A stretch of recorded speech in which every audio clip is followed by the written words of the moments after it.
अस्सलाम वालेकुम। आज मैं आपको बेबी नॉल सिरप के बारे में बताऊंगा। बच्चों में कैल्शियम की कमी, बच्चों में दांत निकलने के ज़माने में होने वाली तकलीफ़ें, जिस तरह मोशन वगैरह लगना, बुखार, चिड़चिड़ापन, गुस्सा, कमज़ोरी, तो उसके लिए जो है ये सिरप बेबी नॉल बहुत ही ज़बरदस्त सिरप है। अगर बच्चा मिट्टी खाता हो वो भी छोड़ देता है। अगर बच्चों में कैल्शियम की कमी हो, कमज़ोरी हो, ठीक से खाता पीता ना हो, चिड़चिड़ापन हो बच्चों में, तो उसके लिए ये सिरप बहुत ही ज़बरदस्त है। अगर आपका बच्चा जो है कमज़ोर है, उसमें कैल्शियम की कमी है, ठीक से खाता पीता नहीं है, तो उसके लिए ये बेबी नॉल सिरप बहुत ही अच्छा है।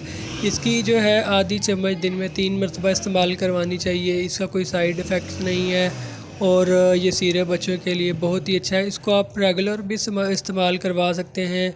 किसी भी एज में ये सिरप आप इस्तेमाल करवा सकते हैं। अगर आप रेगुलर इस्तेमाल करवाते रहेंगे तो बच्चा आपका सेहतमंद रहेगा, उसको पेट का मसला नहीं बनेगा, मोशन नहीं लगेंगे, उसकी जो सेहत है वो ठीक रहेगी, वीकनेस नहीं होगी, सेहतमंद होगा, खाए पिएगा सही से, उसकी सेहत जो है बरकरार रहेगी। इसको जो है रेगुलर इस्तेमाल करवाएं। बहुत ही ज़बरदस्त सिरप है, इसका कोई नुकसान नहीं है, कोई साइड इफ़ेक्ट्स नहीं है और ये BHP कंपनी का है और इसकी कीमत 100 रुपये है सिरप।